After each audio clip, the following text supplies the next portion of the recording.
नमस्कार साथियों, कैसे हैं आप सब। उम्मीद करते हैं आप सब बहुत ही अच्छे होंगे।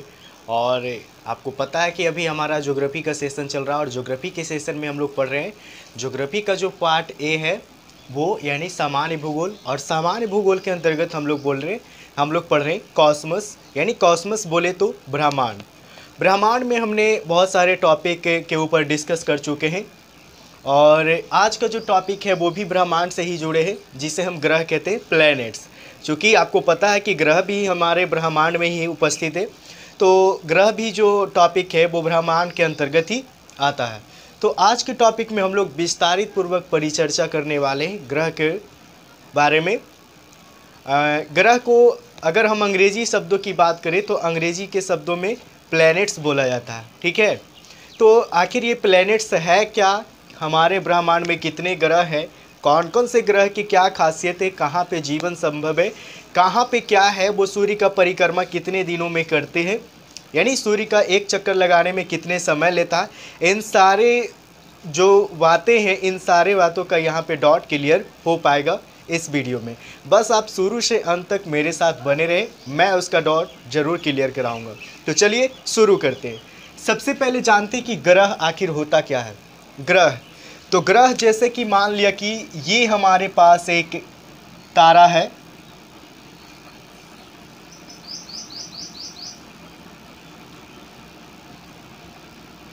ये एक मान लिया कि तारा है। आपको पता है कि तारे में 3 जो होता है वो भुजाएं होती है और एक वल्ज केंद्र होता है, ठीक है। ये मान लिया कि हमारा क्या है, तारा है। तो ग्रह कहते हैं किसे, तो तारे के चारों ओर परिक्रमा करने वाले, तारे के चारों ओर परिक्रमा करने वाले जो भी आकाशीय पिंड, और कैसा आकाशीय पिंड, जो प्रकाश रहित आकाशीय पिंड है वो, उसे हम कहते हैं ग्रह। यानी तारों के चारों ओर चक्कर लगाने वाले वैसे आकाशीय पिंड जो प्रकाश रहित है। प्रकाश रहित का यहाँ पे तात्पर्य ये होता है दोस्तों कि उस ग्रह में प्रकाश नहीं होती है। अब बहुत सारे दोस्तों बोलेंगे ग्रह में तो प्रकाश होती है, लेकिन यहाँ पे वो प्रकाश का मतलब नहीं है। यहाँ पे बात कर रहे हैं कि ग्रह में अपनी प्रकाश नहीं होती है। तो आखिर ये प्रकाश आती कहाँ से है, तो चूंकि आपको पता है कि ग्रहों का निर्माण सूर्य से ही हुआ है, इसीलिए ग्रहों में जो ऊर्जा का जो प्राप्ति है वो सूर्य से ही होता है, और जो प्रकाश की भी प्राप्ति है वो सूर्य से ही होता है। जितने भी ग्रह है वो दीप्तिमान किसके द्वारा होता है, तो सूर्य के द्वारा दीप्तिमान होते हैं। यानी सूर्य के द्वारा उसमें प्रकाश आती है और उसी के सहायता से वो अपना ऊर्जा उत्सर्जित करती है, ठीक है। तो ये होता है ग्रह। क्या हमने ग्रह का डेफिनेशन बताया है कि तारों का परिक्रमा करने वाले वैसे प्रकाश रहित आकाशीय पिंड जो सूर्य से ही निकले हुए पिंड है। ये जो ग्रह है वो सूर्य से निकला हुआ पिंड है और ये सूर्य का परिक्रमा करता है, उसको हम ग्रह कहते हैं। आपको पता है कि ऐसे अगर हम पूछे कि ग्रह कितने प्रकार के होते हैं तो सारे बच्चे जवाब देंगे 8, लेकिन प्रारंभिक में हमारे ब्रह्मांड में 9 ग्रह था। तो ये जो प्लूटो था, प्लूटो को ग्रह की श्रेणी से निकाल दिया गया। तो प्लूटो को ग्रह की श्रेणी से क्यों निकाल दिया, तो हमारे साइंटिस्टों का ऐसा मानना था, उन्होंने ग्रहों का डिफिनेशन दिया कि ग्रह उस पिंड को हम कहेंगे जो सूर्य का पूरी तरीके से परिक्रमा करता हो, यानी सूर्य का चक्कर काटता हो, वैसे आकाशीय पिंड को ही हम ग्रह कहेंगे। लेकिन प्लूटो है जो इस सिद्धांत को फॉलो नहीं कर पाता था, यानी कि सूर्य का चक्कर नहीं काटता था, सूर्य का चक्कर नहीं लगाता था, इसीलिए प्लूटो को ग्रहों की श्रेणी से हटा दिया गया। और वर्तमान में अगर आपसे क्वेश्चन किया जाए कि अभी वर्तमान में कितने ग्रहों की संख्या, तो ग्रहों की संख्या है 8, यानी हमारे ब्रह्मांड में कुल 8 ग्रह है। अब सबसे पहले तो यहाँ पे बात आती है क्या कि सभी जो ग्रह है वो क्या करता है, सूर्य का परिक्रमा पश्चिम से पूरब की ओर करता है। जितने भी ग्रह है सूर्य का परिक्रमा पश्चिम से पूरब की ओर करता है, यानी एंटी क्लॉकवाइज चलती है, घड़ी की सुई के विपरीत दिशा में गति करती है सारे ग्रह सूर्य का। लेकिन 2 ऐसे ग्रह है जो अपवाद में है, 2 ऐसे ग्रह है जो अपवाद में है। और वो अपवाद में 2 ग्रह कौन कौन है, तो अपवाद का जो ग्रह है उसको आप लोग नोट करेंगे। अपवाद का ग्रह, अपवाद का 2 ग्रह है,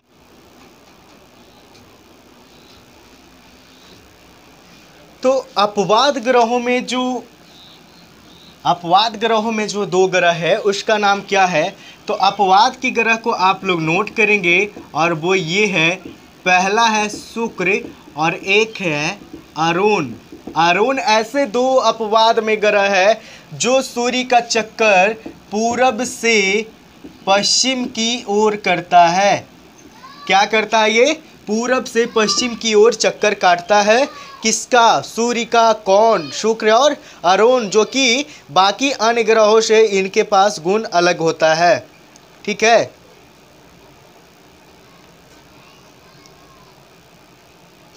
अब यहाँ पे बात आती है कि ग्रह की हमने परिचर्चा किया, तो ग्रह कितने प्रकार के होते हैं?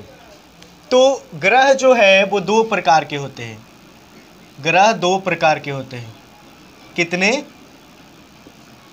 ग्रह दो प्रकार के होते हैं। पहला जो ग्रह है उसको हम लोग बोलेंगे आंतरिक ग्रह, और दूसरा जो ग्रह है उसे हम लोग बोलेंगे बाह्य ग्रह। ठीक है। आंतरिक ग्रह को हम लोग इंग्लिश में बोलते हैं इनर प्लैनेट्स। Inner planets.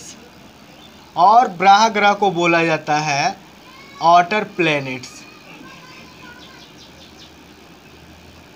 ठीक है। ये दो ग्रह होता है। अब यहाँ पे बात आया कि ग्रह कितने प्रकार के होते हैं, तो ग्रह मात्र दो प्रकार के होते हैं।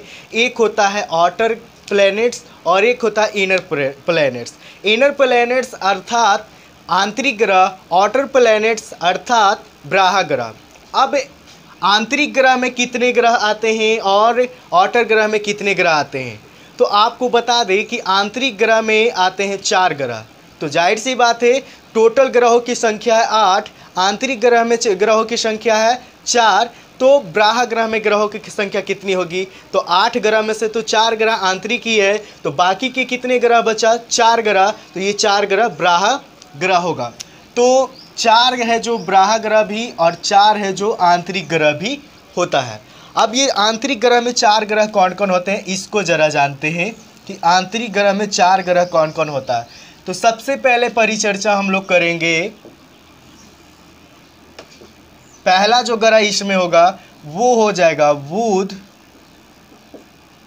उसके बाद बुध हो गया, शुक्र हो गया, पृथ्वी हो गया और हमारा मंगल हो गया। ठीक है। आंतरिक ग्रह में 4 ग्रह कौन कौन, और ये 4 ग्रह कौन कौन है? बुध, शुक्र, पृथ्वी और मंगल होता है।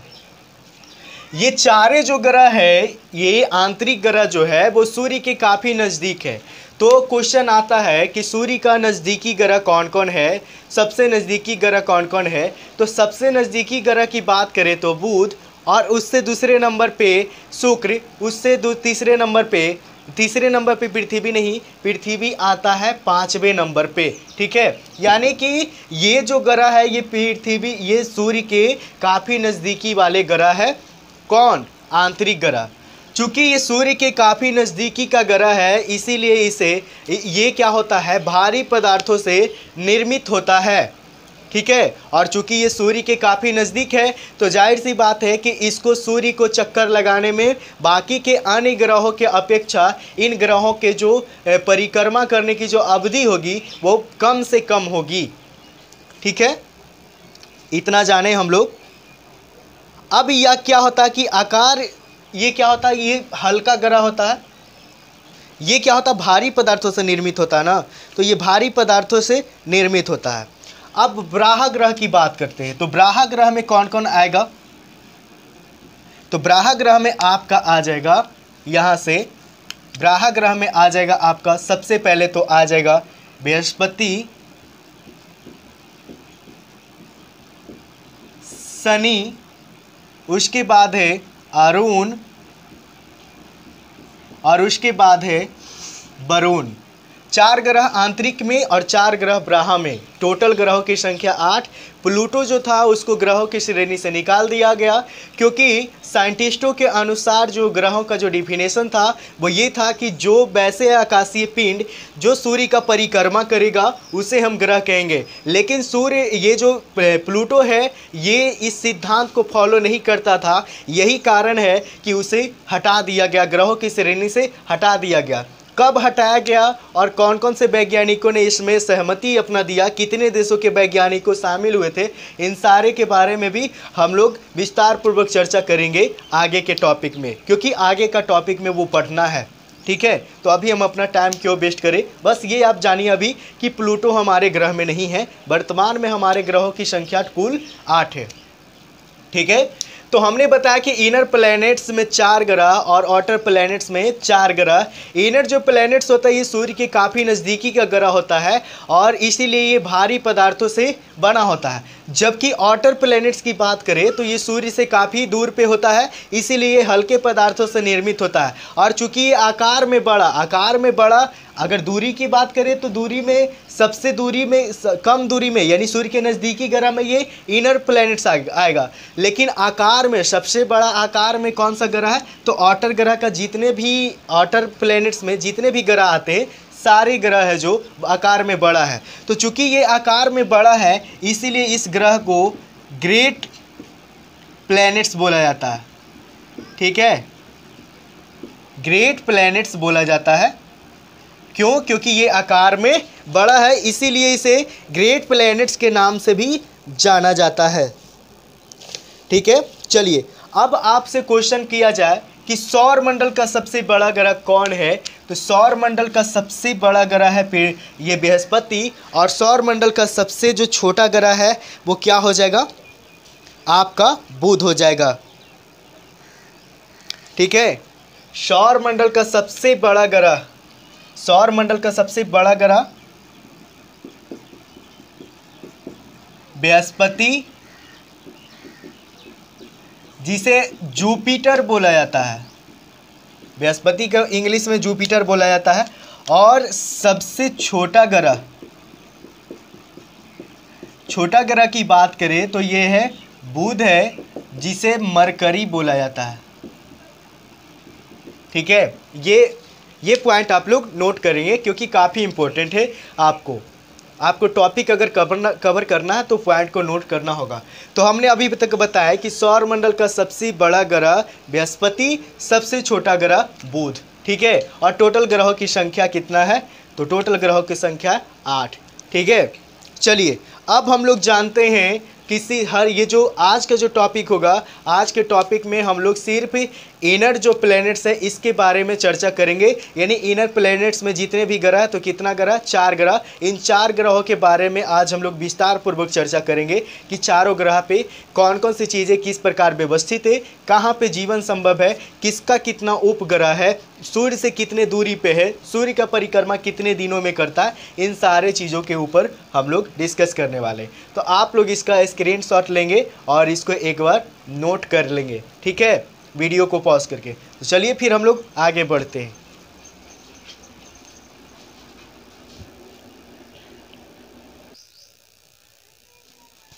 चलिए तो अब हम लोग फटाफट आंतरिक ग्रह के अंतर्गत जितने भी ग्रह आते हैं सारे के बारे में विस्तार पूर्वक डिस्कस कर लेते हैं। जैसे सबसे पहले आता है आंतरिक ग्रह में बुध ग्रह, इसके बारे में हम लोग विस्तार पूर्वक जानते हैं। बुध ग्रह को अंग्रेजी में मरकरी भी कहा जाता है। ठीक है, चलिए इसके बारे में अब जानिए। बुध जो ग्रह है ये सौर मंडल, सबसे पहले तो ये सौर मंडल का सबसे छोटा ग्रह है और सूर्य का काफ़ी नज़दीकी ग्रह है। 2 पॉइंट यहाँ से, सूर्य का सबसे नज़दीकी का ग्रह बुध ग्रह और सौर मंडल का, पूरे सौर मंडल का सबसे छोटा ग्रह बुध ग्रह है। ठीक है, और ये सूर्य का परिक्रमा 88 दिनों में करती है। सूर्य का एक परिक्रमा ये कितने दिनों में करती है, 88 दिनों में करती है। चूँकि ये सूर्य और पृथ्वी के बीच में है, सूर्य और पृथ्वी के बीच में है। ये क्या है, बुध ग्रह कि सूर्य और पृथ्वी के बीच में है, इसीलिए इसको क्या बोला जाता है, इसको बोला जाता है, ये क्या आंतरिक ग्रह। आंतरिक ग्रह क्यों कहा जाता है बुध को, तो क्योंकि ये सूर्य और पृथ्वी के बीच में स्थित है, इसीलिए इसको आंतरिक ग्रह कहते हैं। ठीक है, चलिए ये तो हमने देखा कि सूर्य का परिक्रमा ये कितने दिनों में करता है, तो 88 दिनों में करता है सूर्य का ये परिक्रमा। अब देखो यहाँ पे वायुमंडल का अभाव है, यानी कि यहाँ पे वायुमंडल बहुत ही कम मात्रा में, यानी कि बिल्कुल ना के बराबर यहाँ पे है। तो यहाँ पे वायुमंडल नहीं होने के कारण क्या होता है कि इस ग्रह पे जीवन संभव नहीं है। अगर आपसे प्रश्न किया जाए कि क्या बुध के ऊपर हम मानव रह सकता है या जीवन संभव है, तो बिल्कुल नहीं है। क्यों नहीं है, तो क्या, क्योंकि यहाँ पे वायुमंडल का अभाव है। वायुमंडल के अभाव होने के कारण क्या होता है कि यहाँ पे जो दिन होता है वो अति गर्म होती है, जबकि रातें जो होती है वो काफ़ी बर्फीली होती है। अब अगर इसका बात करें सभी ग्रहों से इसका तापांतर, तो सभी ग्रहों से इसका तापांतर जो है वो कितना है, तो 560 डिग्री सेल्सियस है। तापांतर इसका कितना है, 560 डिग्री सेल्सियस सभी ग्रहों से है। ठीक है, 560 डिग्री सबसे ज़्यादा है इसका तापांतर, सभी ग्रहों से सबसे ज़्यादा तापांतर किसका है, इसका। यानी कहने का मतलब है कि अगर दिन होता होगा तो दिन में यहाँ पे तापमान 560 डिग्री सेल्सियस होती होगी। बताइए अगर दिन में 560 डिग्री सेल्सियस तापमान होगा, हम लोग को 30 डिग्री सेल्सियस जब तापमान होती है तो इतनी गर्मी महसूस होती है कि हम लोग बिल्कुल एसी में जाके छुप जाते हैं, और कभी कभी तो एसी वगैरह भी फेल कर जाता है। ठीक है, तो एसी में नहीं, एसी वाले रूम में। ठीक है, तो ये हम बता रहे थे क्या कि यहाँ पे जो तापांतर है वो सभी ग्रहों से अत्यधिक है। जब रात होती है तो रात में चूँकि आपको पता कि चंद्रमा निकलती है, तो चंद्रमा शीतलता प्रदान करती है, इसीलिए रात में 560 डिग्री सेल्सियस ये पीछे चली जाती है। ठीक है, माइनस में जब 0 डिग्री सेल्सियस होती है तो बर्फ़ जम जाती है, तो 560 डिग्री सेल्सियस माइनस में चला जाएगा। तो आप बताइए कि बर्फ़ से भी बर्फ़ यानी पत्थर बन जाएगा, इसीलिए वहाँ पे जीवन संभव नहीं है। ठीक है, बुध का जो दिन है, बुध का एक दिन है जो पृथ्वी का 90 दिन के बराबर है। बुध का एक दिन बराबर पृथ्वी का 90 दिन, यानी पृथ्वी पे जितनी बड़ी 90 दिन जितना 90 दिन होता है, जितना बड़ा दिन टोटल मिला के 90 दिन में होगा, उतना बड़ा दिन एक ही दिन में होता है बुध ग्रह पे। ठीक है, चलिए अब अगर बात करें तो ये परिमाण में क्या है, ये पृथ्वी का 1/18वां भाग है। यानी अगर मास की बात करें, इसकी मास कितना है, तो ये पृथ्वी का 1/18वां भाग है। किसका भाग है, पृथ्वी का। कौन, बुध। तो अभी तक बुध के बारे में हमने क्या जाने कि बुध है जो सौर मंडल का सबसे छोटा ग्रह, बुध का सबसे नज़दीकी ग्रह, सूर्य का परिक्रमा ये 88 दिनों में पूरी करती है। जबकि यहाँ पे वायुमंडल का अभाव होने के कारण क्या होता है कि यहाँ पे रातें हैं जो अधिक बर्फीली, दिन अति गर्म होती है, इसीलिए यहाँ पे जीवन संभव नहीं है। और इसका तापांतर सभी ग्रहों से बहुत ही अत्यधिक है, जो 560 डिग्री सेल्सियस है। ठीक है, और यहाँ पे एक दिन जो है वो पृथ्वी के 90 दिन के बराबर होती है। ठीक है, और यहाँ पे हमने बात किया कि ये बुध का जो मास है यानी द्रव्यमान है वो कितना है, तो बुध का जो द्रव्यमान है वो पृथ्वी का 1/18वां भाग है। ठीक है, ये हमने देखा। अब ये जो है बुध है, इसका कोई उपग्रह नहीं है, कोई उपग्रह नहीं है, लेकिन बुध के सबसे पास से होकर गुजरने वाली एक उपग्रह है जिसका नाम क्या है, उसका नाम है मैरिनर 10। क्या नाम है, मैरिनर 10 है, जो बिल्कुल बुध के बिल्कुल करीब से होकर गुजरा है। इसके द्वारा लिए गए जो फिगर है, लिए गए जो चित्र है, इसके कैमरे में जो रिकॉर्डिंग किया गया जो चित्र है, इसके अनुसार ये पता चलता है कि बुध ग्रह पे भी पहाड़ है, क्रेटर है और कुछ मैदानी भाग है। ठीक है, किसके द्वारा पता चलता है, मैरिनर 10 के द्वारा। तो क्वेश्चन आता है कि मैरिनर 10 क्या है, तो बुध के सबसे पास से होकर गुजरने वाली एक कृत्रिम ये उपग्रह है। ये क्या है, कृत्रिम उपग्रह, मानव के द्वारा बनाया गया उपग्रह है। तो ये हमारा बुध के बारे में कुछ विस्तार पूर्वक जानकारी रहा। मुझे उम्मीद नहीं, पूर्ण विश्वास है कि आप लोग को बिल्कुल समझ में आया होगा। चलिए अब हम लोग आगे की जो ग्रह है उसके बारे में भी जानेंगे और आंतरिक ग्रहों के बारे में जानेंगे। तो इसको आप लोग फटाफट नोट अभी कीजिए। चलिए अगला जो हमारा ग्रह है वो आंतरिक ग्रह है, और आंतरिक ग्रह को अभी हम लोग देख रहे हैं। आंतरिक ग्रह में एक ग्रह हम लोगों ने देख लिया बुध, उसके बाद हम लोग देखते हैं शुक्र। शुक्र को इंग्लिश में वेनस बोला जाता है, ठीक है, वेनस। अब ये शुक्र है क्या? तो शुक्र तो सबसे पहले सूर्य का दूसरा सबसे निकटतम का ग्रह है। सूर्य का दूसरा सबसे निकटतम ग्रह है, और ये सूर्य का परिक्रमा 225 दिनों में पूरी करता है। कितने दिनों में? 225 दिनों में पूरी करता है। तो हमने बात कर रहे थे शुक्र ग्रह के बारे में कि शुक्र ग्रह है जो सूर्य का दूसरा सबसे निकटतम ग्रह है और पृथ्वी का सर्वाधिक निकट, यानी क्वेश्चन आपसे आएगा कि पृथ्वी के सबसे निकट का ग्रह कौन है, तो वो है शुक्र। और सूर्य का सबसे निकट का ग्रह कौन है, वो है बुध। सौर मंडल का सबसे छोटा ग्रह बुध है, ठीक है। तो देखिए शुक्र के बारे में हमने बताया कि शुक्र है जो सूर्य का चक्कर लगाता है, जो कि ये ग्रह है। तो ग्रह है जो सारे तारे का चक्कर लगाता है, तो सूर्य भी एक तारा है, इसको चक्कर लगाता है। ये एक परिक्रमा पूरी करने में 225 दिनों का समय लेता है। कौन? शुक्र लेता है, ठीक है। चूंकि ये पृथ्वी के काफ़ी नज़दीक है और ये चंद्रमा के बाद दूसरा सबसे चमकीला ग्रह मानी जाती है। चंद्रमा के बाद अगर दूसरा कोई सबसे ज़्यादा चमकीला ग्रह है तो वो कौन है? शुक्र है। और चूंकि ये पृथ्वी के अगर मायने से देखें तो पृथ्वी का जितना द्रव्यमान है और जितनी मतलब कि आकार है, यानी आकार और द्रव्यमान के अनुसार ये लगभग पृथ्वी से कुछ ही कम है। इसी कारण इसको माना जाता है कि ये पृथ्वी की जुड़वा बहन है। क्या माना जाता है? जुड़वा बहन। तो क्वेश्चन आता है कि जुड़वा बहन, पृथ्वी की जुड़वा बहन कौन से ग्रह को कहा जाता है? शुक्र को कहा जाता है। उसके बाद इसे सांझ का तारा, सांझ का तारा या भोर का तारा कहा जाता है, ठीक है। अब सांझ का तारा और भोर का तारा क्यों कहा जाता है? तो क्योंकि ये शाम के समय पश्चिम दिशा में दिखाई देती है, जबकि भोर के समय में यानी सुबह के समय में पूरब दिशा की ओर दिखाई देता है। इसीलिए इसे सांझ का तारा या फिर क्या बोला जाता है? भोर का तारा भी कहा जाता है। अगर बात करें शुक्र के वायुमंडल में, तो शुक्र के वायुमंडल में 90 से 95% CO2 की मात्रा है। क्या है? 90 से 95% CO2 की मात्रा है। यही कारण है क्योंकि यहाँ पे कार्बन डाइऑक्साइड की मात्रा अत्यधिक है। यही कारण है कि यहाँ पे प्रेशर कुकर की कंडीशन बनती है, ठीक है। तो क्वेश्चन आता है कि ऐसा कौन सा ग्रह जहाँ पे प्रेशर कुकर की कंडीशन बनती है, तो वो है शुक्र। क्यों? क्योंकि यहाँ पे कार्बन डाइऑक्साइड की उपस्थिति अत्यधिक मात्रा में है। और कितने मात्रा में? तो 90 से 95% है CO2 की मात्रा। तो ये आपको जानना चाहिए, बिल्कुल ज़रूरी जानना है, ठीक है।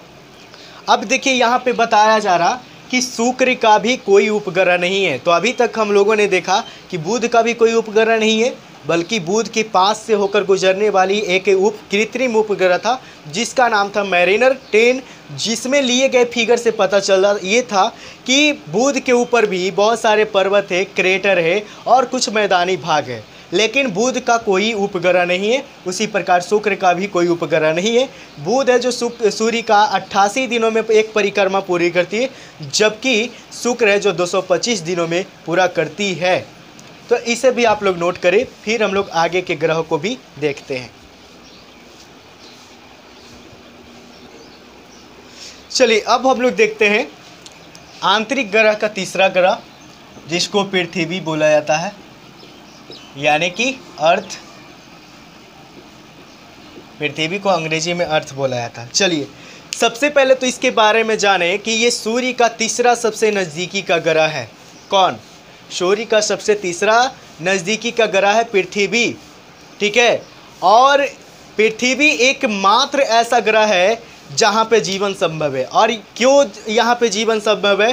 तो क्योंकि पृथ्वी एक ऐसा ग्रह है जहाँ पे भारी मात्रा में ऑक्सीजन पाया जाता है, जल पाया जाता है और एक स्वच्छ वातावरण पाया जाता है। यही कारण है कि सारे ग्रहों में से मात्र एक ऐसा ग्रह है जहाँ पे अभी तक जीवन संभव है, और वो कौन है? तो वो है पृथ्वी, ठीक है। अगर बात करें दोस्तों तो ये क्या है कि ये आकार की दृष्टि से क्या है, ग्रह सभी ग्रहों के आकार की दृष्टि से ये 5वां स्थान पे आता है। आकार की दृष्टि से पृथ्वी कितने स्थान पे आता है, कौन सा स्थान पे, तो 5वां स्थान पे आता है। ये शुक्र और मंगल ग्रह के बीच में भी है, पृथ्वी है जो शुक्र और मंगल ग्रह के बीच में है। चूँकि ये अपने अक्ष पे क्या होता है, पश्चिम से पूरब की ओर घूर्णन करती है। ये अपने अक्ष पे किस ओर से, पश्चिम से पूरब की ओर घूर्णन करती है। और ये अपने अक्ष पे कितने डिग्री पे झुका हुआ है, तो 23.5 डिग्री, कितना, 23.5 डिग्री अपने अक्षों पे झुका हुआ है, ठीक है। और ये सूर्य का परिक्रमा लगभग 365 दिनों में पूरी करती है। एक परिक्रमा लगभग 365 दिनों में पूरी करती है, कौन, पृथ्वी, ठीक है। आई इतनी बात समझ में। चलिए, ये तो हमने देखा कि ये अपने अक्ष पे 23.5 डिग्री झुकी हुई है और इसका एक परिक्रमण लगभग 365 दिनों में पूरी होती है। और इसकी सूर्य से जब औसतन दूरी की बात करें तो औसतन दूरी है 15 करोड़ किलोमीटर। कितना है, 15 करोड़ किलोमीटर है पृथ्वी का दूरी सूर्य से, ये औसतन दूरी है। चूँकि हमारे पृथ्वी पे लगभग 3 हिस्सों में, यानी 1/3 लगभग पृथ्वी का एक जो 3 हिस्सा है, उस 3 हिस्सों में पानी ही पानी दिखाई देता है। तो जब पानी को अंतरिक्ष में जाकर कोई व्यक्ति नीचे की ओर देखता है पृथ्वी को, तो यहाँ पे पानी की जो उपलब्धि अधिक होने के कारण पृथ्वी है जो क्या दिखाई देता है, नीला दिखाई देता है। इसीलिए पृथ्वी को अंतरिक्ष कैसा दिखाई देता है, नीला दिखाई देता है। इसीलिए पृथ्वी को नीला ग्रह भी कहा जाता है। तो पृथ्वी को नीला ग्रह, कौन से ऐसा ग्रह जिसको नीला ग्रह भी कहा जाता है, तो पृथ्वी को नीला ग्रह कहा जाता है। क्यों कहा जाता है, क्योंकि यहाँ पे पानी अत्यधिक मात्रा में उपस्थित है और जब अंतरिक्ष से पानी को देखा जाता है तो वो नीला प्रतीत होता है, इसीलिए इसको नीला ग्रह की श्रेणी में रखा जाता है, ठीक है। तो ये हमने देखा कि ये पृथ्वी से जुड़ी कुछ बातें था। और आपको पता है कि हमने अभी तक पढ़े कि सूर्य का कोई भी ये शुक्र का कोई उपग्रह नहीं है और बुध का कोई उपग्रह नहीं है, लेकिन ये पृथ्वी है, इसका एक उपग्रह है जिसका नाम है चंद्रमा। पृथ्वी चक्कर लगाती है सूर्य का और चंद्रमा चक्कर लगाती है पृथ्वी का, ठीक है। इसीलिए ये उपग्रह के श्रेणी में आती है। तो इतने बातें अब जाने पृथ्वी के बारे में, ठीक है। तो चलिए, अब हमारा एक ग्रह मात्र बच गया जो इसका नाम है मंगल, ठीक है। तो मंगल यानी कि मार्स, इसको आप लोग नोट कीजिए पहले।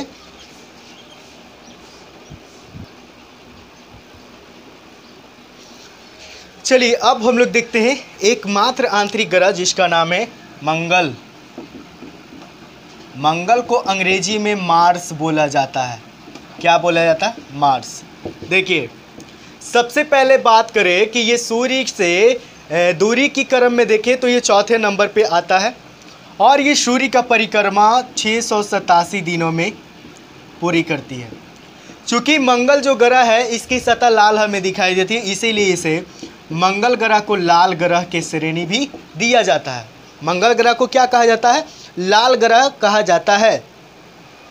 अब ये जो इसकी जो घूर्णन गति है ये पृथ्वी के घूर्णन गति के बराबर है, यानी जिस तरीके से जितनी तेज गति से पृथ्वी अपनी चक्कर लगाती है सूर्य का, उतना ही तेज़ी से ये भी मंगल ग्रह भी चक्कर लगाती है, ठीक है।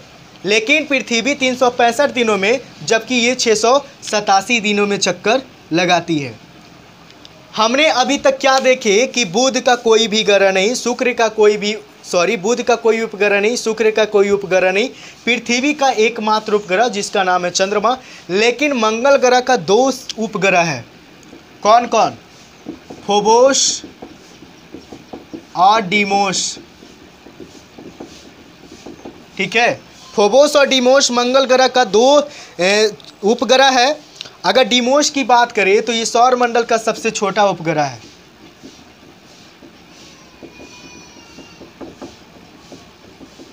सौर मंडल का सबसे छोटा उपग्रह कौन है, तो वो डीमोस है। और डीमोस किसका उपग्रह है, तो ये किसका उपग्रह है दोस्तों, तो ये है आपका मंगल का, यानी कि मार्स का, ठीक है।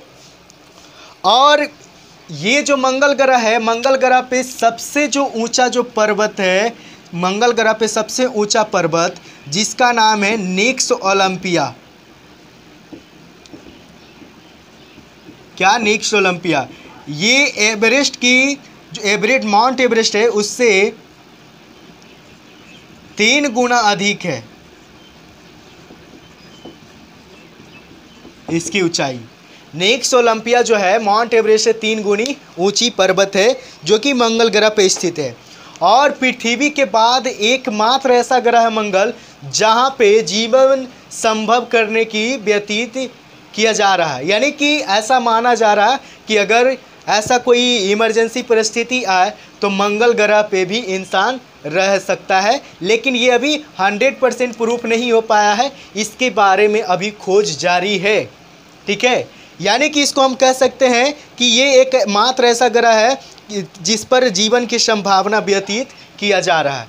तो ये था हमारा आंतरिक ग्रह। कल का जो टॉपिक होगा उसमें देखेंगे हम लोग आउटर जो प्लैनेट्स है उसके बारे में और कुछ अदर टॉपिक। तो आप लोग बताइए कि क्या आपको ग्रह से जुड़े कोई भी प्रश्न छूट सकता है? अगर आप इतना जानते हैं तो बिल्कुल नहीं छूटेगा।